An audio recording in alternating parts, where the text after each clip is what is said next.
Hi everyone, welcome back to the Navigant Credit Union Broadcast Center. I'm GoLocal News editor Kate Nagel. Thanks for tuning in for the 4 o'clock show. If you missed 3 o'clock, Laura Afonso kicked off today talking all things food locally. But we're going to tack to news and politics now. I'd like to welcome in Republican candidate for U.S. Senate, Bob Flanders. Thank you for joining us today. Nice to be here. I appreciate having you back in when you're breaking news. And the news today was a very healthcare-focused announcement from your campaign, focusing a lot on your opponent, Senator Sheldon Whitehouse, his support for Medicare for all, and how you view the healthcare system in the country moving forward, and why you don't see that as a good idea. Well, first of all, it would be a disaster in terms of the amount of cost it would take to implement it. According to estimates, between $28 and $33 million over 10 years. So that would take up taxing the American public approximately 10% of GDP, $2 trillion a year. So $1 trillion plan that makes no sense. Plus, you probably have to give up your health care. Providers would have to take a 40% hit on their reimbursements, and the assumption is that they still provide the same level of care. So it's riddled with incorrect assumptions and so costly as to be impractical. It's really not a plan at all. It's just a political ploy. And even Senator Whitehouse, when he announced his support for this with Bernie Sanders, said, well, the details would have to be fleshed out. Well, they certainly would be. And you talk about it being politics. Is this a populist approach? I mean, healthcare is really one of those pocketbook issues that hit people hard, and some harder than others. So, you know, talk with us a little bit about that, about the Sanders proposal. Again, do you think the American public has a sense of what exactly this entails? No, except that they, obviously, as you said, they're concerned about healthcare. There's hardly any more issue that's more important. We know that the ACA, the so-called Affordable Care Act, is anything but affordable, so we need to fix that. We know the Trump plan that was proposed didn't go anyplace. So it's obvious that we need a compromise down there. And one of the things I'm running on is trying to be a bipartisan guy who works with both sides, problem solves, and get things done. And so with healthcare, we need a plan that both sides can agree to, and we need to preserve the best parts of the ACA, but also inject more competition into the healthcare system so we bring down prices. Prescription drug prices are outrageously high, and we have the highest drug prices in the world. So I think we need folks who can work together. We need a plan that both Democrats and Republicans can support, and that's one of the things I'd be doing if I went down there. So, of course, you know, the makeup of Congress will be what it is after the elections in November with the players settled in place. But let's talk about the cost of prescription drugs. Folks know, even the average person knows about the influence that Big Pharma has on Capitol Hill. Do you think there is an appetite for bipartisanship to really approach this issue, or, you know, does money talk too much? Well, I hope there's an appetite for, as you say, there's certainly a motivation, because we're all paying through the nose for these incredibly high prescription drug prices, and it doesn't have to be that way. We can free up the federal government, which has enormous leveraging power by virtue of Medicare and Medicaid, to bring down the prices. Right now, the government is handcuffed and can't negotiate by law to bring down those prices. So we need to free them up to do that. We need to have more transparency in drug pricing. We need an enforcement mechanism to go against these drug companies that try and put through outrageous price increases without justification. So there are a lot of things we can do to put pressure on that. And if necessary, I would even advocate buying drugs from Canada and other places. Let's get more competition into the system. Reimportation. So is those really the linchpins of your talk today, Bob? The cost of prescription drugs and addressing, lowering them, and introducing competition. Is that really at the center of how you approach the healthcare crisis? Well, the one thing that's missing there is it has to be bipartisan, because, as you know, Kate, in order to get anything done in the Senate these days, you need 60 votes. So assuming that the Senate composition stays more or less that way, and of course that could change with the election, you're going to need 60 votes in order to get anything passed on health care. So it has to enjoy both Democratic and Republican support. So I want to go down there and work with both sides to come up with a plan that preserves what we like about the ACA, but also injects more competition and then brings down prices. Who can afford a $26,000 plan for a family of 4 these days? it's out of reach for too many people. And do you think the failure of the Republicans to be able to broker something there, to the party in power to not even be able to make it happen, do you think that that's an indictment on, again, the hyper-partisanship of D.C.? We keep seeing it get deeper and deeper entrenched. I mean, is there a point in time where it stops? I sure hope so, because I think we should go back to the days where we negotiated with both sides, and the whole point of the 60-vote rule is to ensure bipartisan support for bills. And when John Chafee was down there working with Claiborne Pell and others, there was negotiation that went on, and compromise took place, and that's the essence of legislation. So I think what was wrong with Obamacare or the ACA was that it was an all-Democrat proposal. And now when Trump tried to put through his plan, it was an all-Republican proposal, and both failed in fundamental ways because of lack of bipartisan support. So my whole point is we need compromise, we need bipartisan support for a health care plan that's more affordable and that people will be able to access easier than they can now. And so what do you have to say to those folks? General elections coming up in November. To those folks who might be supportive of Senator Whitehouse and say, I like what this Medicare for All has to offer seemingly to the American public. I know you just went through the litany of why you're opposed, but if you're talking to that voter right now who says, Bob, but I like this Medicare for All. Well, are you going to like paying $32 trillion and the taxes that you're going to have to pay? Your taxes are going to go up at least 10% to cover this, 10% of the gross domestic product. Are you going to like having to give up your health care provider? Are you going to like having the government dictate to you when and how you can get health care? When this has been tried in other places, it's been a disaster. You have to wait much too long. You don't always have a doctor of your choice. It diminishes the freedom of the plans that you can have. It's the government saying, I'm here to help you. Really? How's that worked out? So I think there are so many things wrong with it, and I think it's unrealistic to think that it could ever happen. Even Senator Whitehouse, when he was joining with Bernie Sanders to propose this, said, not only do we have to work out the details, but it's unlikely ever to happen. Well, we know what's in the details. It's yes. The devil. Yeah, absolutely. And there's a huge devil in this one. Well, again, you've had the big announcement today at noon. Was there anything that we didn't touch upon that you talked about today? Well, the one thing I want to mention is that Senator Whitehouse and his colleagues enjoy what's called a Cadillac health care plan. So it's a little bit hypocritical for them to be proposing these things when they're not proposing them for themselves. Let's get the Senate, like everyone else down there, on the same page with the rest of America. I mean, I don't like the idea that there's some exceptionalism with the senators. They get to have the gold-plated plan, and the rest of us have to have deductibles and co-pays and all the things that we go through. What's good for us ought to be good for the Senate and good for Senator Whitehouse. Let's stop this head in the sky stuff and holding themselves above the rest of us. Well, I appreciate your coming in to talk with us a little bit about what you talked about today.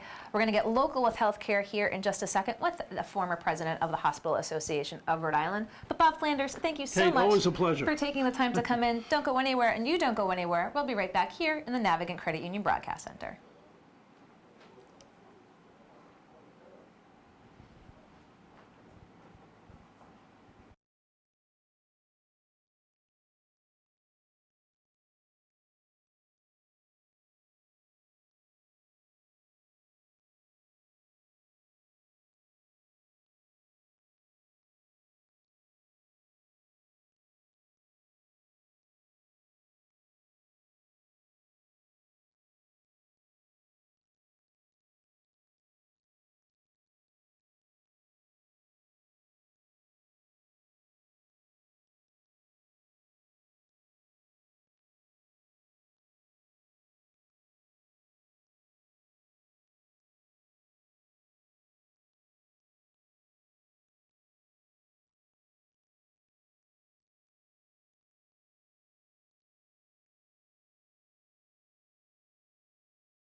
Hi everyone, welcome back to the Navigant Credit Union Broadcast Center. I'm GoLocal News editor Kate Nagel. Thanks for tuning in for the 4 o'clock news and politics show. We have a full one for you. Just talk national healthcare issues with GOP candidate for U.S. Senate Bob Flanders. We're going to get a lot local here with an expert in the field, former president of the Hospital Association of Rhode Island. Ed Quinlan, thank you for taking the time to come in today. A lot going on here in the healthcare arena these days. The pace doesn't slow down. So you were at the helm of Harry for a number of years, and you've seen the hospital landscape change dramatically, both during your tenure and since then. So give folks a little bit, before we go into what's happening today, a little bit of the historical perspective of how we got to where we are now in 2018.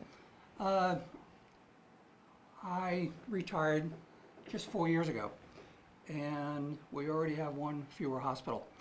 So that points out how quickly things change. I don't know if most Rhode Islanders are aware that only 25 years ago there were no systems in our state. We now have the lifespan system.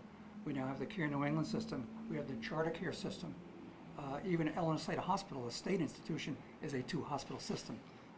So the pace of change has been rapid. We now have 4 hospitals in the state of Rhode Island that are owned or operated by out-of-state companies. I don't know that a lot of people know that the Charter Care hospitals are owned by a California company, Landmark by a California company. Westerly Hospital is owned by Yale.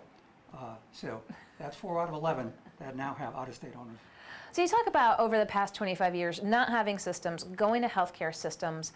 We'll talk a little bit about Partners in Care New England shortly. But is this the trend that's going to continue? Are we going to see this further consolidation of the hospital system in Rhode Island and nationally? Well, we only have one independent hospital left in Rhode Island, and that's South County Hospital. Rhode Island does not look different than the other 49 states in terms of organization, consolidation, partnerships. That will continue. There's a variety of reasons, but with the pending Partners acquisition, if this is to be approved, we would see yet more change coming here, yet another out-of-state organization coming into Rhode Island.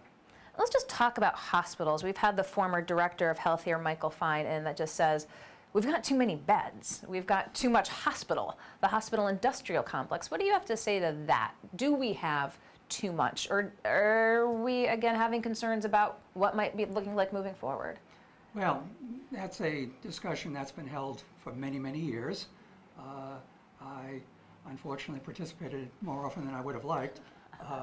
But the key element here is not how many hospitals, but how many beds. Now, we have about 3,000 plus hospital beds licensed in Rhode Island. Only about 2,000 of them are operational. So we don't have 11 hospitals with empty floors and beds. The utilization rate of our hospitals has leveled off in recent years, as it has all across the country, and that trend is likely to continue. But the true metric is not how many hospitals we have, but the number of services, the range of services, and the location of the services. Those are the metrics that should really be looked at. And so when Dr. Fine says that we have too many beds, is that, I mean, what's your response to that? Well, again, if you look at the utilization of the beds that are presently operational, and the term for it is staffed beds. Okay. So we don't have people standing by. Staff capacity with no beds. Empty beds. You can't even find those beds anymore. They're used for other purposes. You always want to be staffed appropriately to take care of the patients that you serve. However, the pace of change is such that hospitals and really all healthcare providers have to really stay close to those changes in order to best serve their communities. So let's talk a little bit about Partners eyeing Care New England. We know that they just requested an expedited review if they're granted to put forth their Hospital Conversion Act application.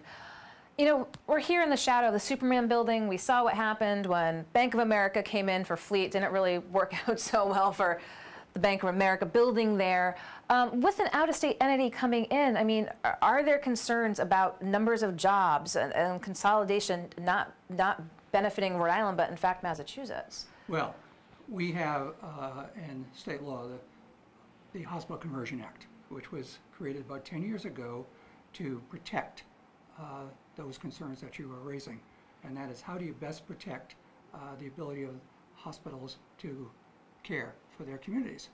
And through the legislation, the Department of Health has the principal role, but the Attorney General also has a role in reviewing that application. If the Partners Care New England application is filed and is then considered by the regulators, that will be an exhaustive review. The public can participate in that review. There are a few people in healthcare who will not have an opinion on it, and they'll make those views known. The director has the ability to approve or reject. The director also has the ability to qualify an approval. So there could be conditions attached to it that an applicant may choose not to accept. So it's a complex, large transaction that will likely be considered, and the Department of Health and the Attorney General will have their work cut out, and it will not be a short process. Well, again, they want the expedited review, so that's, I believe, 90 days versus 120. Is you know, you talk about an exhaustive review. Is that enough time? Well, you've got the expedited review statutory calendar. However, the key element of that is, when does the Department of Health deem the application complete? So the Department of Health may have questions that could consume months. Until they actually deem the application accepted, the review doesn't start, the clock doesn't start. The clock's not on the field. So you talk about the Hospital Conversion Act being in place to look at how, again, the one hospital system is potentially transferred to another. But can the state really ensure that the jobs and the systems are protected through that mechanism? Under the Hospital Conversion Act, which is broadly written, that therefore, one could say the director, under her authority, would have the ability to attach conditions. There has never been a Hospital Conversion Act acted upon in which that level of detail has been included. So do you think, I mean, what should folks really be looking at as they see this move through the process? Because again, the folks really only get the news when it comes out from the Department of Health. I mean, what should the average Rhode Islander be looking for as this process moves forward? They should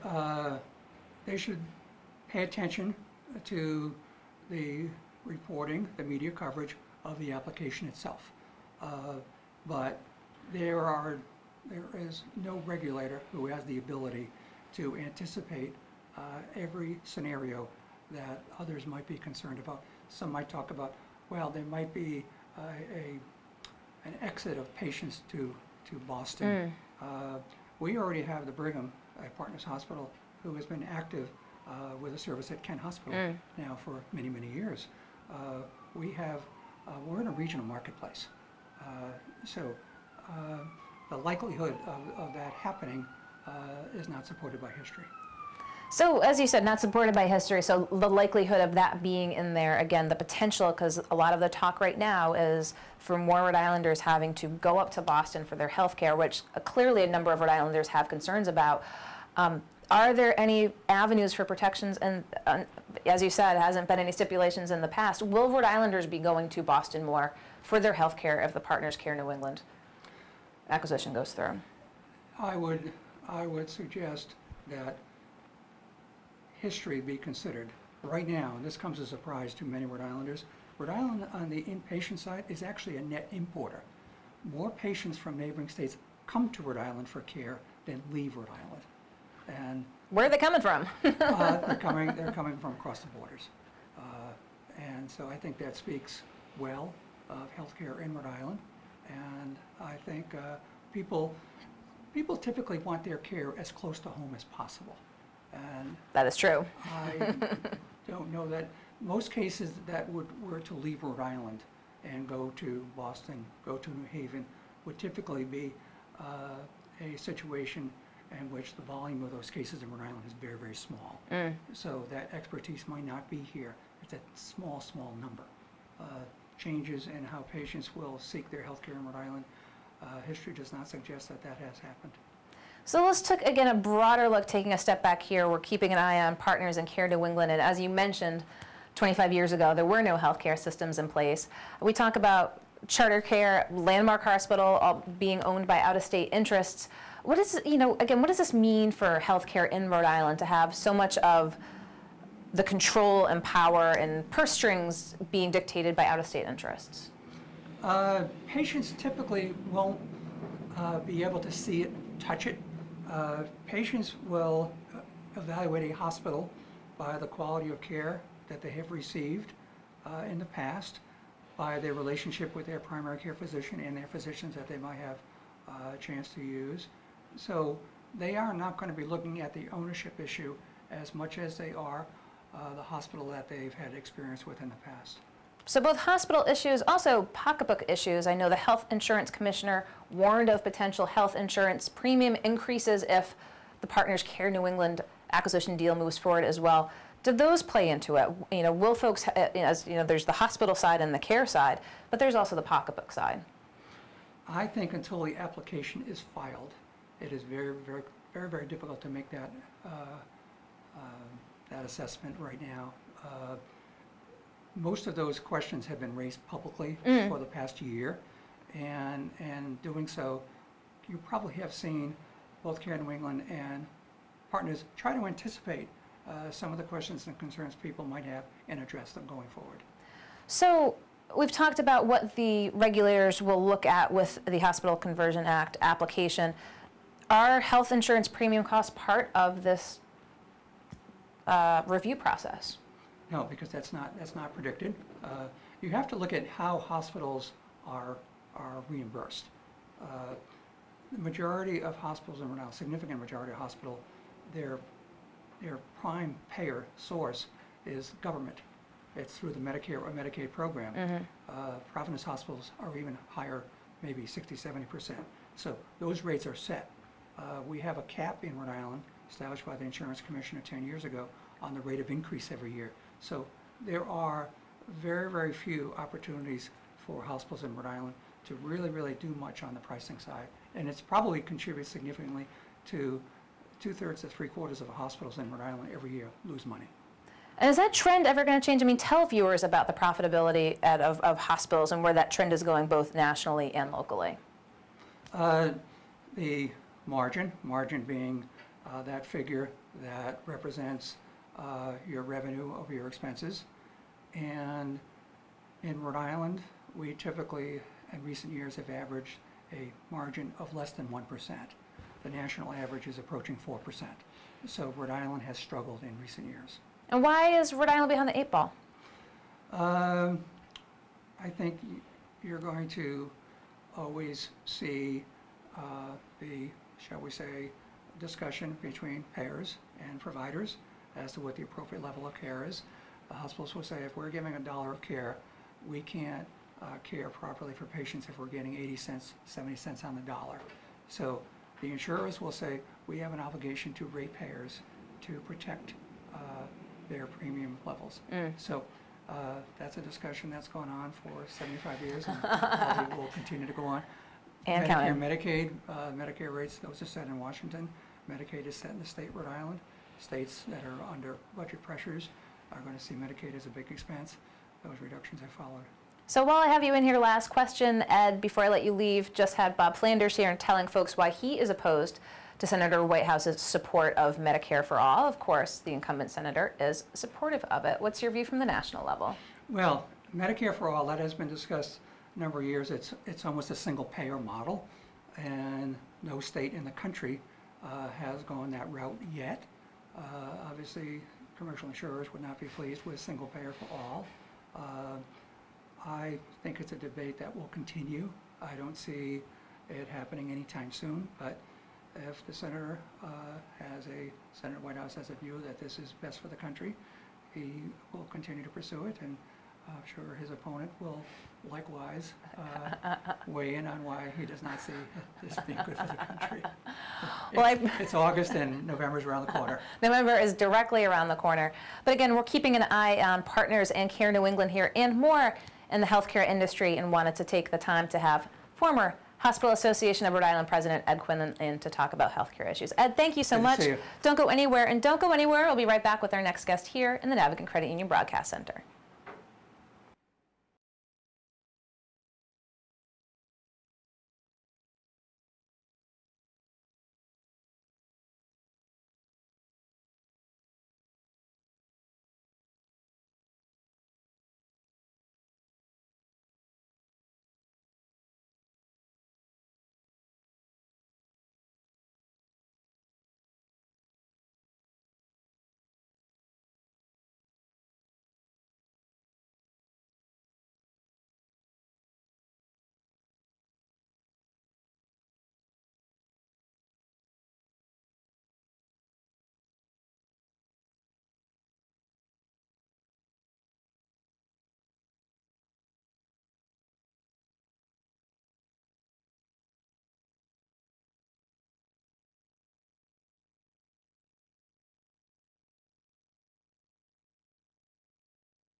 Hi everyone, welcome back to the Navigant Credit Union Broadcast Center. I'm GoLocal News editor Kate Nagel. Thanks for joining us for the 4 o'clock news and politics show.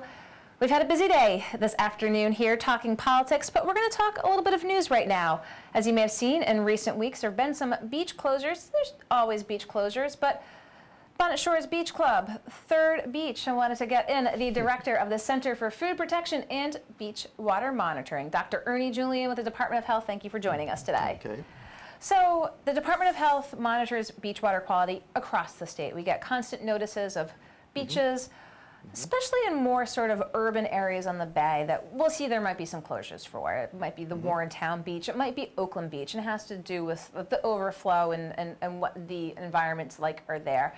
But there were certainly some eyebrows raised when it was Bonnet Shores Beach Club, or Third Beach, which is a little bit more protected, if you will. But let's talk about what you've been seeing this year and why Bonnet Shores and why Third Beach, and you know how these circumstances arise. Okay, and a lot of our beaches, we have 103 licensed beaches. About 2/3 of those are saltwater and about 1/3 freshwater. And beach closures are directly related to the amount of rain. And if we get a lot of rain, what tends to happen is storm drains carry a lot of contamination, and we get saltwater closures. If we don't get a lot of rain, what happens is we end up with ponds closing because you don't have enough dilution water going through. So this summer was very dry in the beginning, very wet recently. So is that attributable, again, is it the rains and what we see for the overflow? And let's talk about Bonnet Shores. Is this an area that's been of concern before? Bonnet Shore has been intermittent. I think this was the first closure in the last 3 years. So it doesn't happen often. When it does happen, it tends to be short duration. So we're not quite sure what happens there. A lot of our beach closures are stormwater. Some of them are waterfowl. You know, a lot of ducks, geese, seagulls. Sometimes it could be a passing boat discharge something. So that one's a little unclear as to why. And so you talk about the duration generally being short. You know, let's talk about those two. I mean, are we talking just a day or so? Can the environmental circumstances just change that quickly? It can, you know, and, especially the open ocean beaches. Where we tend to have more of a problem, as you mentioned earlier, is the upper bay, you know, where it doesn't flush as quickly and sometimes gets a little stagnant. You get down towards the open ocean, often 24 hours, and sometimes even a tide cycle can make a big change. So we were talking with the Department of Health of who we were going to get in here to talk about this today, and we've heard that a number of people are out monitoring the water as we speak. How big is the staff out there monitoring these 109 state beaches? Basically, it's a combination of things. So there's one full-time person. We've got 2 interns that work for us in the summer, 1 in the laboratory. Between us and the beach operators also pick up samples. There's about 2,500 samples picked up every summer. 2,500 samples picked up each summer, comes into the lab to go through the process of detecting it. And it can't be done on site, it has to come into the central location. Right, and some of those go to a private lab. What the beach operators are doing, a lot of that goes to private labs, and they send us the results as soon as they're done. And then the samples we pick up go to the state health lab. Okay, so we're keeping an eye on beach health here through the rest of the summer. And, you know, how would you rate the beach quality of Rhode Island this past summer? Is it tough because we've had this rain as recent weeks? Yeah, that makes a big difference. The good news is we've got great beaches in Rhode Island. The vast majority are open. While you've got 103 beaches in about 90 days, it's about 9,000 potential beach days. We close maybe 50 to 100 days a year, and most of those are in the upper bay. So most of our beaches are great, especially in the open ocean. Okay, when you put it that way, 9,000 beach days, only 35 to 40 closures a year. Again, we still have much more summer left moving forward. But again, folks wanted to know after the recent beach closures that went to get the experts in. Is anything we didn't touch upon? One critical point. People want to know what's open today. Go to call 222-2751. Again, 222-2751. It'll tell you what beaches are not open on this particular day. That's the most up-to-date for the beaches that are good to swim in. And one last point I wanted to ask you, and I've spoken before. Some folks said, what about the sand? Now, it's really ingesting the water that's really the thing of major concern. The tide coming in and out and sort of having that bacteria in the water on the sand is not of the same concern as it is for being in the actual ocean. Not the same concern. Ingestion is the big issue, but there have been some issues, some studies nationally showing that sand can be contaminated. So after you go to the beach or you're in the water, wash your hands before you eat. So if there is a beach closure, should people be wary of walking on the sand? Not walking on the sand. Sandcastles, like letting the kids go out and play? Yeah, it's just, again, washing hands before you consume food. Okay, very important. We've talked about food safety before as well, but wanted to talk about the beach safety side of things with some recent closures that have raised a few eyebrows. Wanted to get the expert in from the Rhode Island Department of Health. So Dr. Ernie Julian, we appreciate your time. Going to let you go back to collecting, looking at samples, giving us the update. And don't go anywhere here. We'll be right back in the Navigant Credit Union Broadcast Center. Enjoy the beach.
Hi everyone, welcome back to the Navigant Credit Union Broadcast Center. I'm GoLocal News editor Kate Nagel. I'd like to welcome in my final guest today here in the News and Politics Show, Democratic gubernatorial candidate Matt Brown. Thanks for coming in. Thanks for having me, Kate. I appreciate your taking the time because a lot has been going on, especially in the past week, talking about debates leading up into the Democratic primary. Governor Gina Raimondo is refusing to partake in debates. We caught up with her this morning, and she gave her rationale, saying that she's too busy out meeting with Rhode Islanders and doesn't feel the need to debate candidates before the primary. So let's talk a little bit. One of the things that, as you know, she has said, she's taken some barbs at the Brown campaign about what she says is the untruthfulness, not wanting to give your campaign a platform. What's your reply to that? Well, I think it's a distraction from the real issue, and I think it's the typical negative politics that people are so tired of, and frankly turns people off from our system, and we need to be getting people involved in our system. The real issue here is that she's refusing to debate, and it's important because the voters deserve, regardless of whether or not Governor Raimondo thinks it's good for her, quote, strategy, voters deserve to hear from the candidates. They deserve to hear them put their ideas forward, put their platforms forward, their records forward. I think the reason that she's not agreeing to debate, that she's refusing to do this, is I think it's hard for her to defend her record, which has not been good for working people and working families across this state. It's hard for her to defend her ideas because they won't be good for people in this state. And so she's coming up with distractions to get away from the real issue, which is that she's refusing to debate. I really think she needs to do it. We need to have a debate. The voters deserve it. So two of the things she told us on video today, Matt, about the campaign, she said, Matt Brown volunteers were going door to door and saying that she was aligned with Trump. And that's kind of one of the first ones. Any truth to that? Well, we have thousands of volunteers knocking on doors. I can tell you myself that President Trump proposed steep cuts to Medicaid. Governor Raimondo proposed and enacted steep cuts to Medicaid here, $125 million in cuts to Medicaid, and that hurt people. President Trump has pushed for more burning of fossil fuels. Governor Raimondo has pushed, as you know, to bring in a plant to burn fracked gas in Rhode Island, up in Burrillville. President Trump has given massive corporate tax breaks.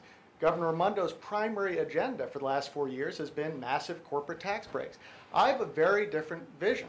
My vision is to solve the problems that people in this state are facing, working people and working families, to lower the cost of health care so everyone can afford to go to the doctor without going broke, to invest in our schools so all of our kids get a good education, and to create an economy that works for the people, not for corporations and the wealthiest 1%. So we have very different visions. These would be the kinds of things that are important to talk about in a debate. So when she says that being told that volunteers are saying she's aligned with Trump, you're saying there's not any untruthfulness to that, and those are some of the reasons why. Well, I'm talking about here the ideas that they have in common, which are cutting Medicaid, pushing for fossil fuels, corporate tax breaks. I don't think that's the agenda that most Rhode Islanders share, which is why Governor Raimondo, I think, doesn't do very well in the polls, and maybe why she's kind of trying to create distractions and getting into some negative political campaigning. This campaign is not about, in my view, this is not about Governor Raimondo, and it's not about me. It's about the people of the state, the challenges they're facing, and our different visions for how we go forward, and my ideas for how we solve the problems that people are facing. Now, we talked a little bit about Medicaid. One of the other things she said, there were 2 points that she raised. She said that you're going in and telling seniors that she's taking away, that Raimondo is taking away their health care. Well, the cuts that Governor Raimondo made to Medicaid, that $125 million in cuts, which is matched by federal funds. So in total, it's a $250 million in Medicaid cuts to this state. That did lead to people losing their health care. Nursing homes were closed because the reimbursements went down. Seniors were forced out of those homes. They lost their care. Care workers had to be let go because they couldn't be paid, and people lost their care. I've met them all across the state. And of course, the UHIP debacle that Governor Raimondo caused has led people, thousands of people, to lose their health care for long periods of time. I talked to a man the other day whose wife has cancer, who lost her health care for 12 months because of the UHIP disaster. So her agenda has led to people losing their health care in this state. And I want to restore the Medicare funds. I want to reform our health care system so we can lower the cost of health care and make sure everyone can get the care they need.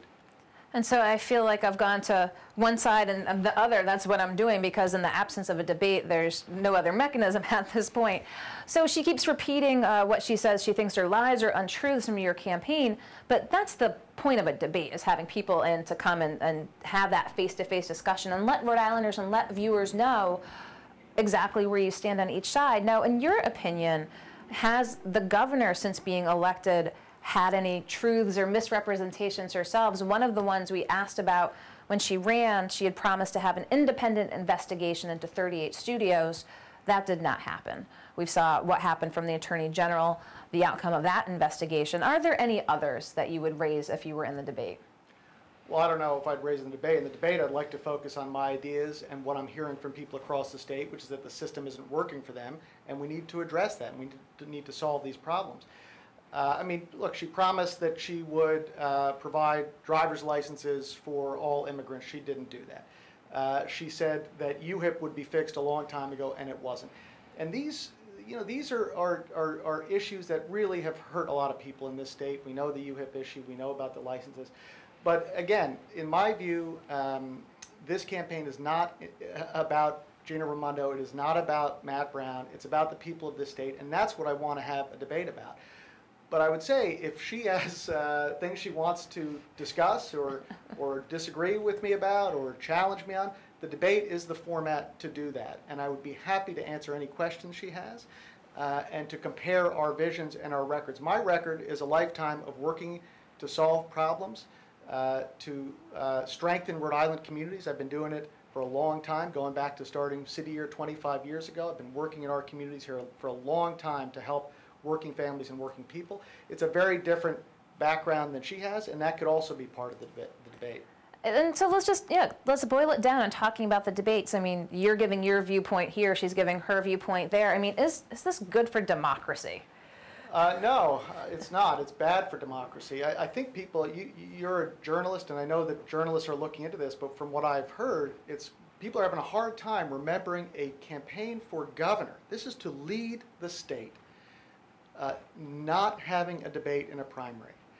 It is, and again, Governor Raimondo said, well, I've got to see if it's good for my strategy. I think it's important for her to recognize that this is not about her strategy. This is not even about her, and like I said, it's not about me. It's about the voters. And voters deserve to see debates. It is a central part of our democracy for a reason, because there's nothing like the debate in giving the voters a sense to see the candidates side by side, compare their views, ask each other questions, say these things directly to each other, answer those questions, take questions from reporters, take questions from the audience. It's an essential part of democracy.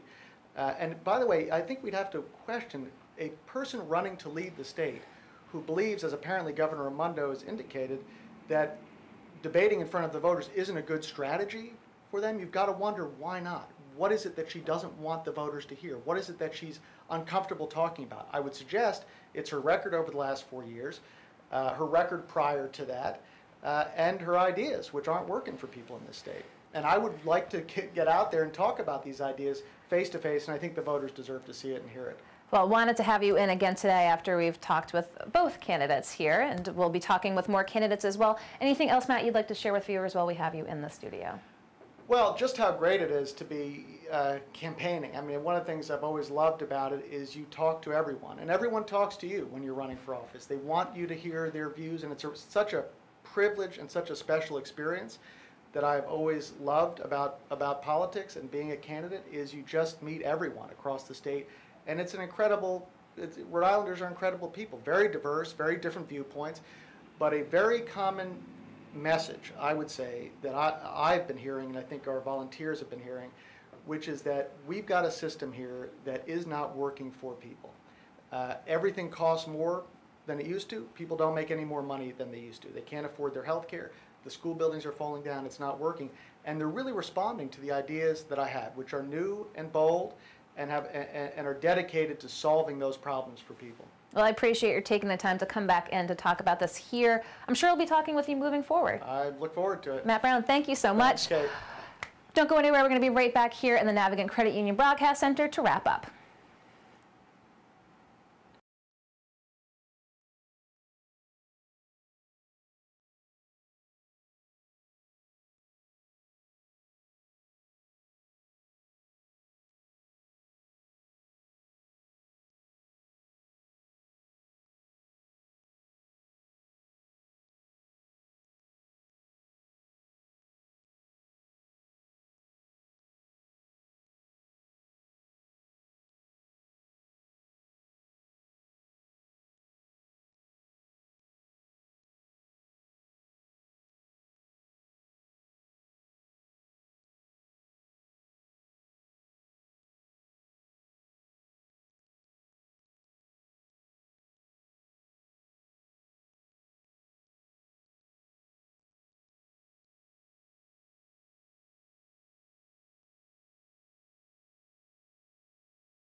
Welcome back to the Navigant Credit Union Broadcast Center. I'm GoLocal News editor Kate Nagel. Thanks for joining us this Wednesday afternoon. Started off at 3 o'clock with Laura Afonso talking food here in the state, and then 4 o'clock news and politics was packed.